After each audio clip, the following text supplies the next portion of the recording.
And welcome back. If you remember in the previous video, we got our timing cover removed. We're going to start our work on getting these cylinder heads out of here. The first thing that we're going to do is, hopefully you can see that okay, we're going to unbolt the exhaust manifolds from where they bolt up to the rest of the exhaust in the truck. We've soaked them down a couple of times with some rust penetrant. So we're going to go down there now, see if we can break those free, and then we'll bring you back when we have that done. More than likely what we'll tackle next is getting the coils out of here, and then the valve covers, and then following the spark plugs. I want to remove the spark plugs prior to taking the heads loose. You could leave them in there, that is a valid option. But the likelihood that you might drag the cylinder head across something and damage one of the spark plugs is not going to say pretty high, but it's a possibility. So we'll go ahead and pull those, try and pull those spark plugs out prior to cracking that head loose. But well, one step at a time. Let's get those exhaust flanges unbolted or decoupled from underneath, and then we'll bring you back for the next piece. And welcome back. If you remember from the last video, we're going to start to disassembly and try to get the cylinder heads off. And the first part of that disassembly is to disconnect the exhaust flanges on the lower portion of the vehicle. And this is the driver's side exhaust flange. And as you can see by the way they have it lined up there, it's not too bad to get to. It's just a bit of a bear because this is a four-wheel drive 2500, so it has this front drive shaft going to the front differential. Is a little bit in your way, and yesterday when we tried breaking these loose using the 1/2-inch electric impact, the only swivel I had was one of the it's not a ball swivel, but one of the other swivels that kind of looks like a almost like a Lego piece in the center. You know, I'll show it to you here in a bit, but we were losing too much power out of the impact trying to break those bolts free. So we soaked them once again last night before calling it quits in rust penetrant. In this case, it was a pretty old can of PB Blaster, but still works. But as you can see, we finally got the bolts to break free. What I ended up ordering, behold the power of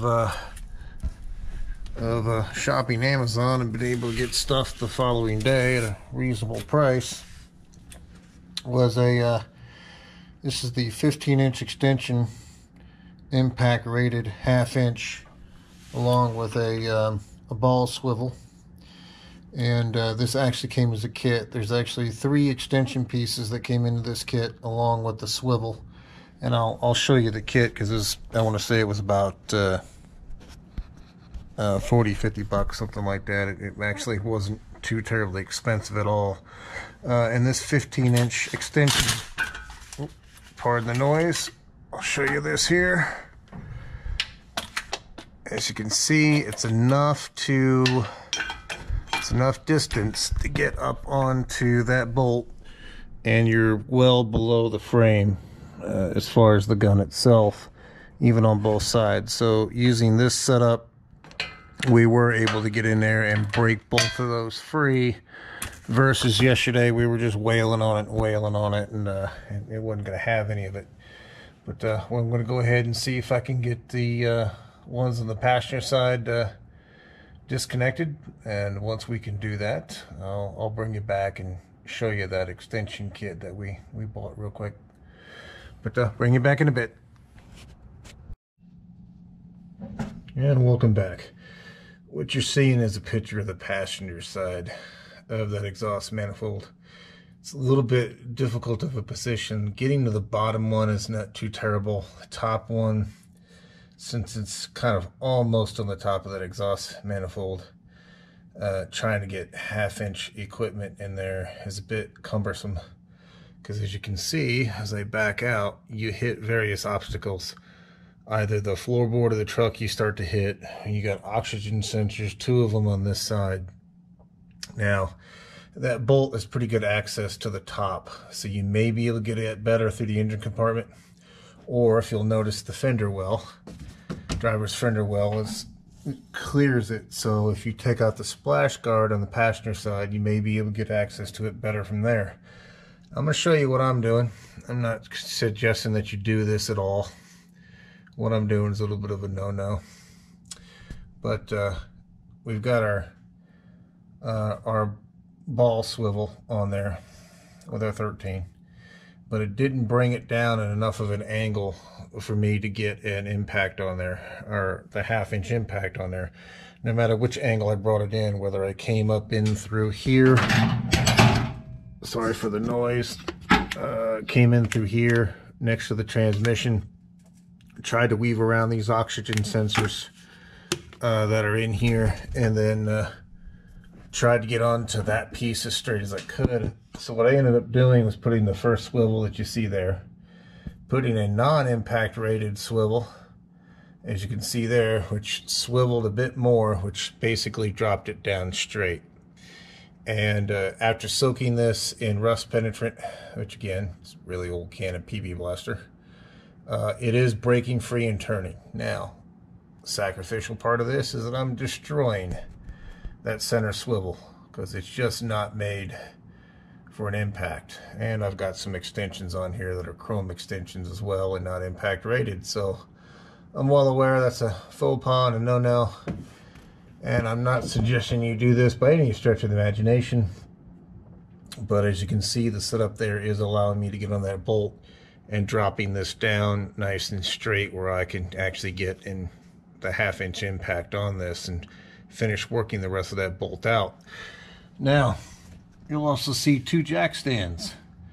As you start to get all the bolts out, this drops a little bit, enough to where it starts to put strain on the oxygen sensor wiring that I noticed. That's on the driver's side. There's some light, and you've got another, again, 2 more oxygen sensors on this side as well.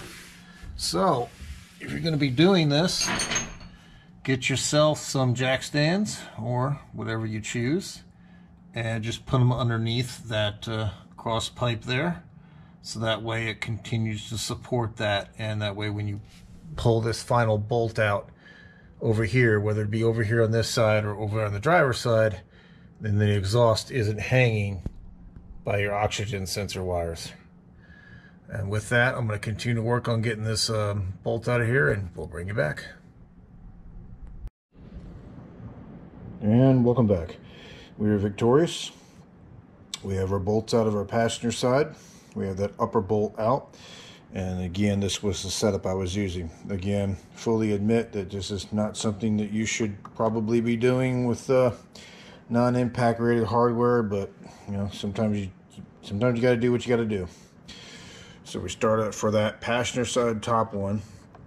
It was our 14mm socket to our ball swivel to a 5-inch impact, or 5-inch extension, sorry, to a another swivel. Again, non-impact swivel, but it's not a ball swivel, as you can see. Like I said, it kind of like a joint, a square joint.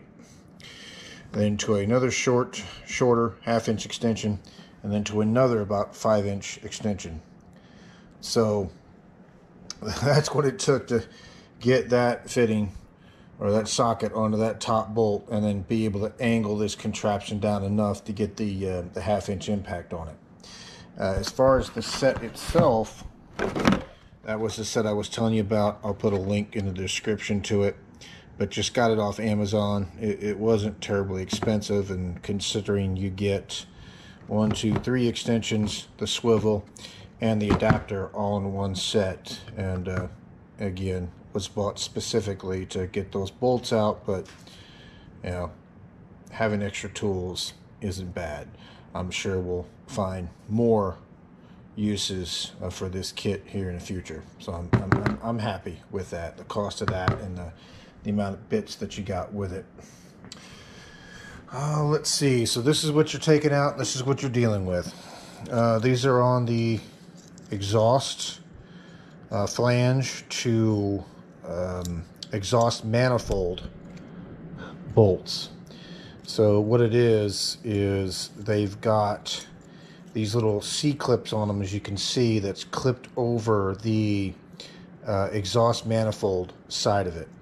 And what these are is that as you loosen these up, these kind of rotate around, and they're meant to act as a stop and stop that square nut that you see there from spinning while you're undoing it. We were able to get them out. As you can see, these are, even though we're not in a rust belt, it's very thin metal. They're already looking pretty beat up just from getting them out. We will be replacing these, like I said, as we're going to be replacing a lot of our hardware on this build. And yes, you can bet that the replacements I put in, we will never seize the living snot out of these things. Again, soaking these about 3 times and in PB parts blaster, letting them sit for a couple of days, and finally hitting them with a 1/2-inch impact, electric impact, was enough to finally break them free. But even then, like I said, we're going to replace it. We're going to never seize the snot out of these things, so that way if we ever have to do this again, hopefully it won't be as much of a fight. So just want to reiterate that top passenger bolt, you may have better luck getting at it through the top of the engine bay if you've got enough swing in there that maybe you can get it. You may not have enough swing in there to get a ratchet, but you can see that top hole in that exhaust manifold there. It's right where you're dealing with, which is kind of in line with this skirt or fender well cover. On the passenger side, you may have better luck getting the fender well cover out of the passenger side to gain access to that bolt. But again, with enough extensions and enough swivels, it can obviously be taken out through the bottom as well. So we're going to continue on, and I think we're going to get our coil packs out of here next. And then we'll get our valve covers off and we'll proceed forward, but we'll bring you by as we get each piece out of here. But just as a reminder, as we found out, or I should say as I found out when I was taking out the last couple of bolts on that exhaust manifold, is that whole piece will kind of want to shift and drop. So just remember to put some kind of jack stand or some kind of support underneath that lower exhaust pipe, the one that kind of crosses over. Once again, I'll show you that shot so you can see it there, where it's just holding up the center of that, keeping that from rotating and wanting to fall down and putting excess pressure on those oxygen sensor wires. But we're going to continue forward, and we'll bring you back. And welcome back. There we go. And hopefully you can see that okay. What you're looking at above where the collector was disconnected off the exhaust header is the EGR, a tube that goes to the EGR coolant pipe that was in the center of the manifold. And you'll see 2 studs there. So just want to let you know that those have to come off in order to get the head and everything out. And there's just 2 13mm nuts that hold it on there. And it's easier to get to those from the bottom of the vehicle rather than the top. And you can kind of see both, should be able to see both studs there. Just hold the camera up a bit higher. And what I found it easier to do, just because it's limited space, is I was able to get a 3/8" ratchet in there with a piece of cheater pipe, about a 2-foot section of cheater pipe, just enough to crack them loose after spraying them with rust penetrant. Once they were cracked loose, it was really, really handy to get in there with a 13mm, again, ratcheting wrench to get them the rest of the way off, because you can see above this stud here, that I'm going to touch with the flashlight, the one to the right side of the engine. If you can leave a ratchet on there, but you quickly run out of room because of the thickness of the ratchet. As the bolt works its way up, it hits the bottom here and you can't back it out any further. So I had to switch over to a 13mm ratcheting wrench in order to get the rest of those off. They did come off. They wanted to fight me a good majority of the way, but they came off nonetheless. So, I mean, hopefully that's a tip for you. Again, started with a 3/8 inch ratchet with a piece of cheater pipe on it, because I got enough of a swing even down here in this area just to, you know, turn them a couple of times to crack them loose, and then finished it off with a 13mm, you know, ratcheting wrench. And now that we've got our exhaust components disconnected, we'll start working on the next piece. Now, since there's stud, now the book doesn't say this, I'm going to go back and take a look. Now, since there's studs here, and here going to this EGR coolant pipe that you can see, you know, trying to take that head off isn't going to work if this is still on here, secured by a thing of studs. Now, the book doesn't say it yet, and it may later, but I think that EGR coolant assembly is going to end up coming out of the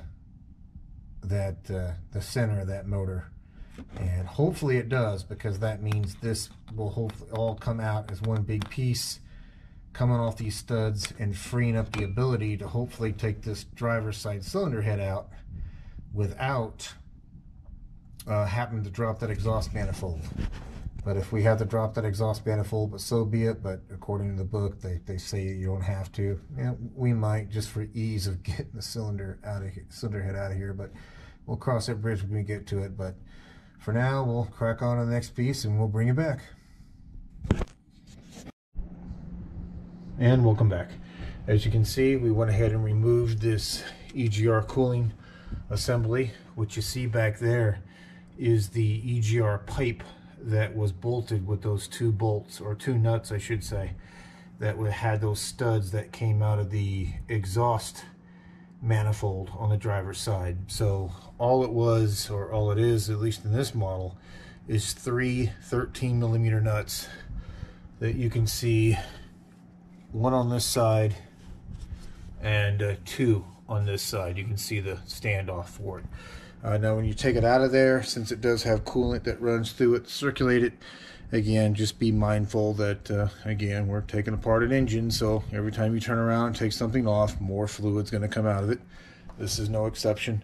But once you get those 3 off and you have it unbolted from the back, this piece does lift out of there, and you can see that there's our coolant, and most of it missed our bucket this time. But, you know, stuff happens. What can I say? And now that that's mostly drained, with most of that being on the floor, we'll go ahead and get something to clean that up. But that's pretty much your assembly right there. Now that we have this out of our way and off of those 2 studs that you saw, we can get that driver's side cylinder head off without having to worry about fighting with this. Plus, as you can see here, it opens up quite a bit of room now that we can remove that wiring harness to those MDS solenoids. And when we go to unbolt these heads, it gives us the ability, or at least my thought of handling the driver's side, is to get it up off the dowels or guide pins or dowel pins and try to slide it this way towards the center where we have this nice big chunk of space. That way we can avoid, you know, trying to cup up and over or underneath of these air conditioning lines. So we'll give that a shot, and like I said, we'll get the coil packs off next, the valve covers off, and then kind of progress, but we'll bring you back for that. Meanwhile, I've got a bunch of mess to clean up. Yeah, I gotta say, it's what you get for working on an engine. There's always liquid or some other fluid coming out somewhere. But we'll progress and we'll bring you back. And welcome back. Just a quick update. I want to show you that we went ahead and removed our coil packs. We've gone through a lot of our wiring that we've taken off so far to get to this point, and went ahead and just put labels on everything. just so it makes the assembly process a bit easier. Again, not that we couldn't go back and look at our pictures or reference diagrams or reference the previous videos to remember where all the connectors went, but we're here labeling. It just makes that assembly just, you know, that much quicker to do. So as you can see, coil packs have been removed. We'll get the valve covers off next. We got something special in store for those, and I'll let you know what that will be once we get these off. And just to show you, we went ahead and slapped a label on each one of our coil packs, just so we put these back in the same position they came out in. Since they're not being replaced, they were married into that spot, and we're going to keep that marriage or that union going when the assembly gets back underway. Again, just helping to avoid any potential problems that may come out of that. But again, just a little quick update for you, and as we do more and we progress, we'll bring you along. Catch you later. And welcome back. We're starting to take the valve covers off, and we're on the passenger side. I wanted to get a shot of this and show it to you. The rear corner, at least on this 2500, again with the 6.4, you can see that rear valve cover bolt is a bit of a pain in the rear because they have your fuel line and your vacuum line for your PCV system. I'm sorry, vacuum line for your purge solenoid, if I remember correctly. Both run right on top and bend over that bolt, which makes it kind of a bear to get to and loosen up. But what I found you can do, and be careful when you do this, your fuel line is made out of metal, but the other one, like I said before, is just a rigid plastic. Is that I'm going to try to show you that. I'm going to hold the GoPro with the opposite hand here. Hopefully you can see this. Let me get the display up here. What I was able to do is just, you can see there's just enough slack in these pipes. You can kind of get in here at the front of them, where I have my thumb, which is at the front of where they bend. And if you come back down here, I can push up on them slightly. Just enough slack to kind of then wedge a socket in there to get that out. And those screws are captive, so you only have to loosen it up enough until you feel it kind of just be disengaged but stay in there. As you can kind of see this one doing here, but just to give you a heads up there, that is a bit of a pain to get that square one out. So you're going to fight with it for a little bit.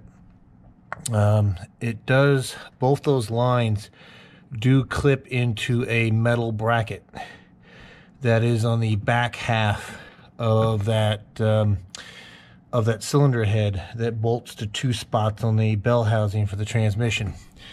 Now those two lines go into like half moon clips on that bracket. Now you may be able to unclip those lines from that bracket to give it some more slack, but just again be careful when you do that, because you don't want to try to damage one of those lines trying to get them unclipped. But that seems to work fine. Just pushing back on it ever so slightly just to get enough room to get a socket in there, and it seems to do the trick. But we'll bring you back when we get this one off and we on the next piece. Also wanted to show you something else on these valve covers before we get this one out of here. Is that the main wiring loom, as you can see, judging by the driver's side there, does run at the top of that valve cover, and it does clip in place. And where it clips in place is these little areas right here, and you can see on that one there, it's just kind of a type of a Christmas tree clip that has a tie wrap that goes on around the top of it, holds the loom, and they just press in place here. I was able to get the majority of the ones out on the passenger side just using a standard clip puller. Now do be careful, because as you can see here, I did break one of those clips, and so I'll be sourcing a new one of these zip tie Christmas tree clip fasteners to kind of put back down in there. But just to let you know that, yeah, that wiring harness is clipped along the top here. Christmas tree clips, just be careful when you're taking those retainers off. It's inevitable. They're made out of plastic. They get heat cycles on them. you know, it doesn't take much to break one. But like I said, we'll be sourcing a replacement to put it back, to put that one back into play. And let me see here. I think we got everything at this point off of this valve cover. We should be able to, yeah, there we go. Just stuck in a little bit on the seal.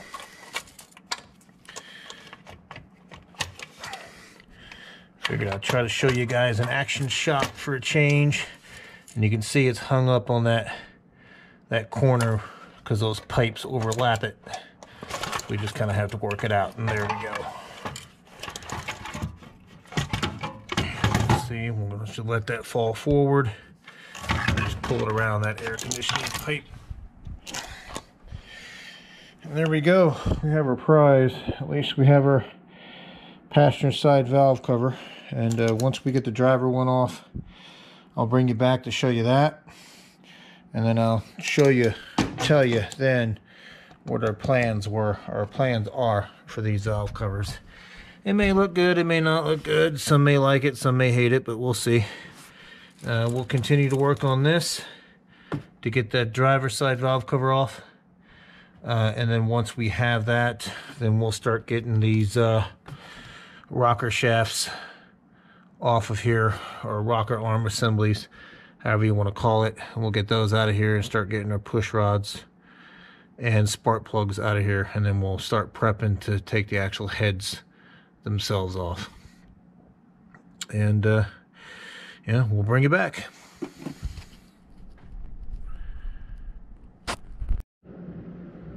And welcome back. Just wanted to show you this before we take off the driver's side valve cover, that they do show a sequence, at least in this manual, of how they want even the bolts loosened. And we did follow this sequence on the passenger side, and we will follow it on the driver's side. And I just wanted to show you that, just beware that, you know, if you're doing this per the book, that there is a sequence they want you to loosen those up in. And I want to show you a difference that we found in the driver's side valve cover already, in that you can see the wiring loom here has a mounting stud on it, which is supporting this. And it looks like they, let's see if I can get you in here to see that. I may not get a clear shot at it. Yeah, it looks like it. Hopefully you can kind of just see down in there, that corner of that valve cover, maybe.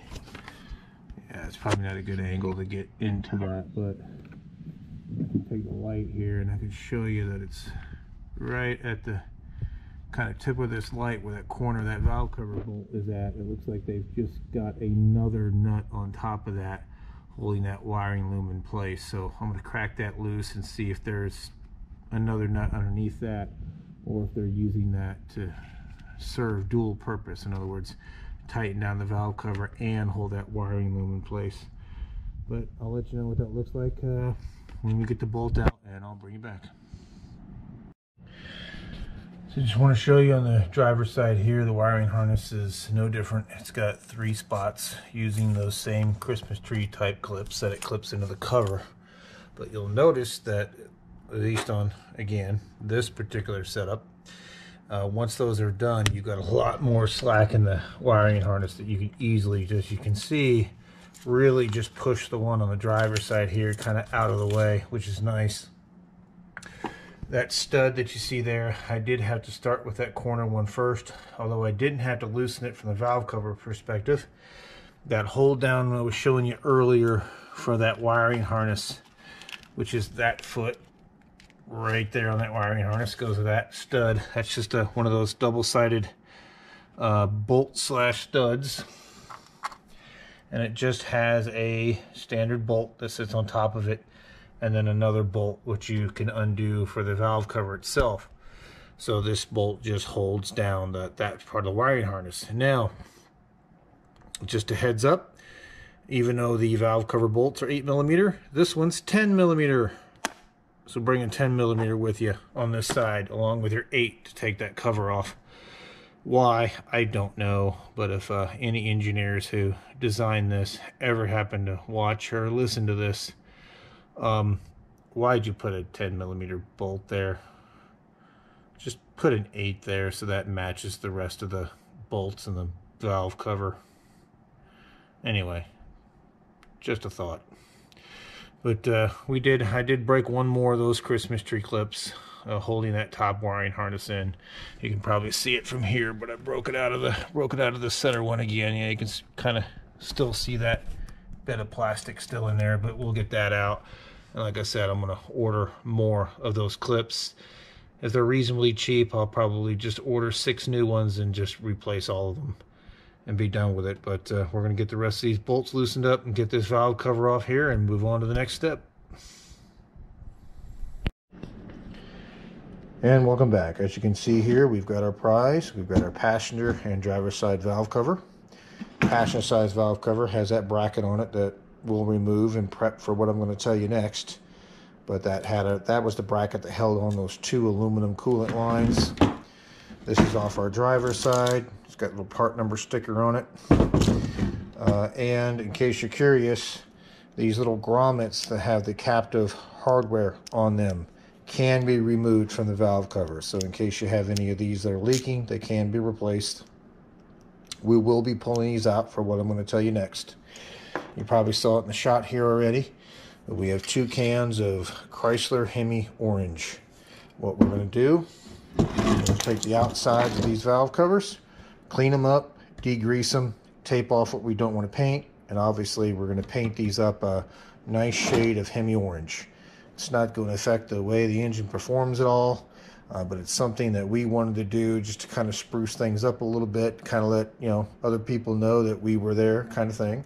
And my primary reason for doing this, if you're familiar with a Dodge Hellcat, a standard Hellcat has orange valve covers.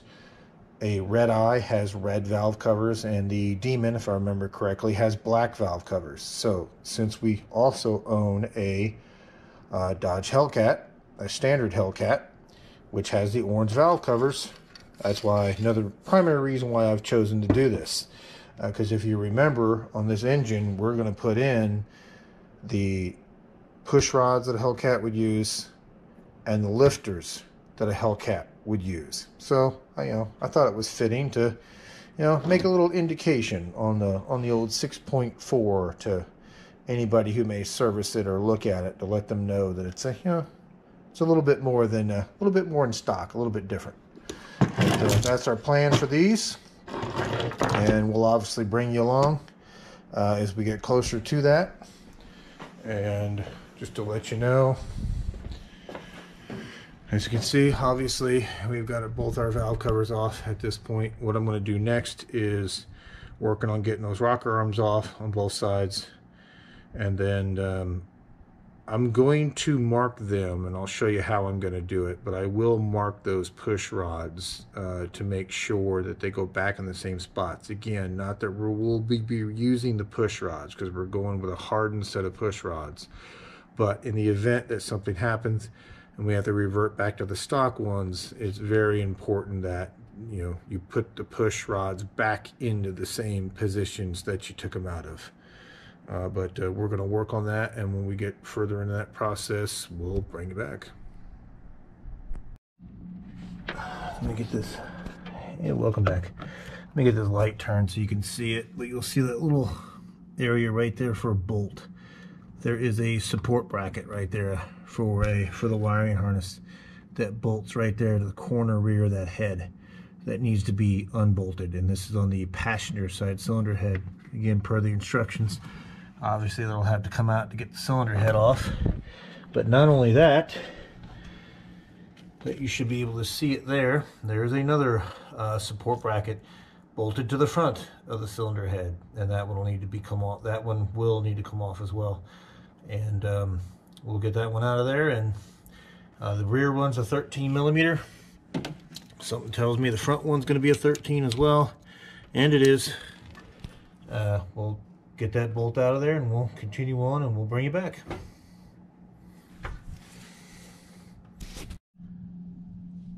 And welcome back. As you can see, we opened up access on the driver's side here through the fender liner. We've actually went ahead and removed it. It was our plan to do this initially all along. We went ahead and did it now because part of removing the driver's side cylinder head is removing, hopefully you can see it there. I'll touch it with the end of the flashlight. It's going to kind of blind you, but right there, there's another one of those retaining nuts, and that has the bracket for the oil, engine oil dipstick. So that's engine oil dipstick assembly needs to be removed. So you've got to unbolt it from the head, obviously, to get the head out of there. So it was easier to go through the driver's side fender liner here to get to that bolt. And in case we can't pull that cylinder head out in one piece, we went ahead and took the fender liner off so we can go ahead and drop the exhaust manifold and take the exhaust manifold and the cylinder head out separately. Now the book says you don't have to do that. If we can get it out in one piece, great. It would be a lot easier to deal with those fasteners on the bench. However, even installing it, if it's too cumbersome coming out and becomes too much of a deal coming out, then trying to get it back in one piece without messing up the new cylinder head gasket, you know, we may put the cylinder head in first and then come in after the fact, and because it looks like we got more than enough room to drop that exhaust manifold out, and then put the exhaust manifold in after the cylinder head is put back in first. But regardless of that, we opened up the space because it was easier to get access to that bolt. But one thing I wanted to point out here is that, and trucks are, pretty much any model truck is susceptible to this, you may want to pull these fender liners out of here maybe once a year or so and just clean the debris out, because as you can see from the floor there, all of this dirt, this sand, these dead leaves, this pile of stuff, all came out of just this little crevice of a corner right here. Because what happens on most vehicles is that it just comes in and falls in through the top, works its way down this channel, and now there is a weep hole right here. Let's see if I can find it. Yep, right there, kind of off to the side of where your jack point's at. But what happens is the dirt and the leaves and stuff will get in there and plug that weep hole up. And now you've got standing water on top of dirt. And over time, it'll just slowly start to rust and blow this lower corner out here and just completely destroy it. So you can see there's a lot of debris in that area, and after seeing that, we'll definitely be taking off the passenger side, if not just to gain access to stuff, but just make sure that we get this debris and stuff cleaned out of here, so that way we know that this drain hole, you know, is doing what it needs to do. Anyway, just figured I'd want to point that out to you, and if you've owned a truck before of any vintage, then you'll definitely be familiar with this. If not, now you know. But what we're going to do is that we're going to take off that fastener and get that oil dipstick out of there. And if there's anything else that needs to be removed to get that engine oil dipstick out of there, I'll bring it back. If not, what I'm going to do is cut the video at this point, because we're getting a little bit long. And then we'll start up a new one that actually covers removing the rocker arms, the push rods, and of course the cylinder heads themselves. And well, if there's anything else to show you to get that oil dipstick out of there, I'll bring you back. If not, then the next video that you'll see will be us progressing with the cylinder head removal. And talk to you later. Bye. And welcome back. Said I'd bring you back if there were anything more to this oil dipstick tube removal, and there is. And of course I'll go back and look at it, but I don't think the book mentioned this either. You can kind of see it there. I'll point to it with the socket into the ratchet. There's one more mounting bracket and one more bolt right there. I'm gonna go ahead and get that removed and see how easy to get that old tube out of there.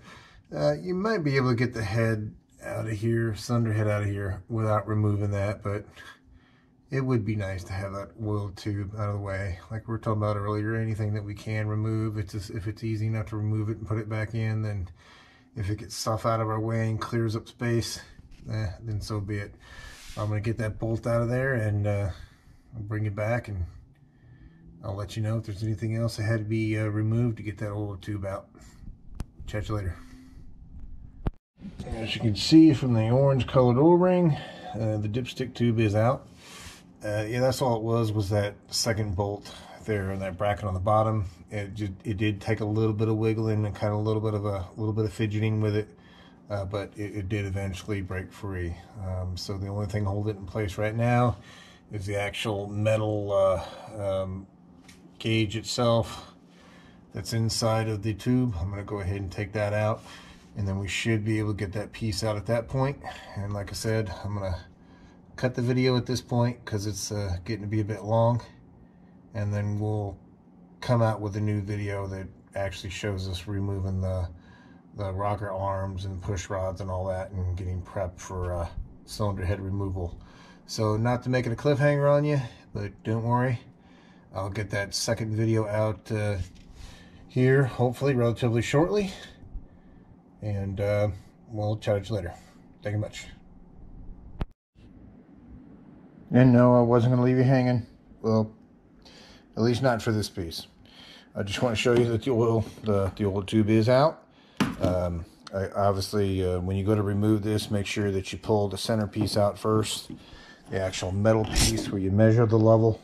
Just pull that out of the tube, and then you do have to kind of finagle this and kind of contort it a little bit to get it clear of everything to actually come out of the vehicle. But as you can see, it was this bolt, which has that 10 millimeter bolt that bolts to the stud on that on the header, not on the header, but on the exhaust manifold on the driver's side. And you've got another 10 millimeter bolt that was down there at the bottom that we looked at earlier. But it will come out, and when we go to put that back in, we will replace that O-ring with a new one there on the end. But just wanted to show you that it is out of the vehicle. And yes, I will stop the video. Definitely stop it at this point in time, and like I said, we'll start a new one when we start doing the final bit of work to get the cylinder heads removed. Chat you later.